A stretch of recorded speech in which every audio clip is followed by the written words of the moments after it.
ایک خوبصورت باغ تھا جہاں ہر رنگ کے پھول کھلتے تھے، ہوا خوشبو سے مہکتی تھی اور سورج کی کرنیں پھولوں پر پڑ کر ان کو چمکا رہی تھیں۔ ایک دن اس باغ میں ایک رنگ برنگی تتلی آئی۔ اس کا نام رنگیلا تھا۔ وہ ایک پھول سے دوسرے پھول پر اڑتی اور خوش ہوتی۔ جب وہ ایک خوبصورت گلاب کے پھول پر بیٹھی تو اچانک پھول بول پڑا، ارے تتلی بہن، کیا تم ہر روز آؤ گی؟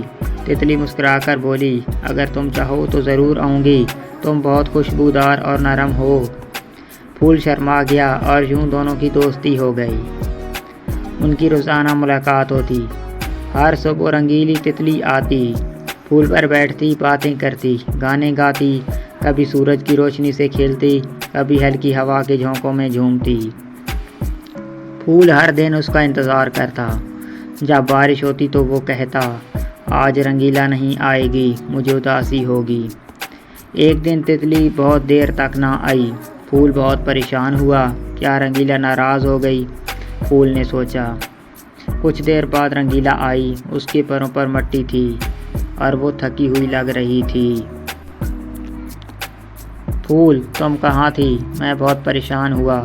تتلی، میں ایک چھوٹے پھول کو بچا رہی تھی جسے بچے توڑنے والے تھے۔ میں نے ان کی توجہ ہٹائی تاکہ وہ محفوظ رہے۔ پھول خوش ہوا، لیکن اسے پتہ چلا کہ رنگیلا صرف خوبصورت نہیں بلکہ دل کی بہت اچھی ہے۔ پھول نے اپنی ایک خاص خوشبو رنگیلا کو تحفے میں دی تاکہ جہاں وہ جائے وہاں اس کی خوشبو پھیل جائے۔ رنگیلا ہر دن اسی خوشبو کے ساتھ پورے باغ میں خوشی بانٹنے لگی۔ پیارے دوستو، اس کہانی سے ہمیں سبق ملتا ہے، سچی دوستی صرف ساتھ بیٹھنے سے نہیں ہوتی بلکہ ایک دوسرے کا خاص خیال رکھنے سے ہوتی ہے۔ خوبصورتی کے ساتھ نیکی بھی ضروری ہے۔ کسی کو خوش رکھنا خود بھی خوشی لاتا ہے۔ پیارے دوستو، اگر آپ کو میری کہانی پسند آئی ہے تو میرے چینل کو لائک کریں، سبسکرائب کریں اور بیل آئیکن کو ضرور پریس کریں تاکہ نئی آنے والی ویڈیوز کی اپڈیٹس آپ کو بر وقت مل سکیں۔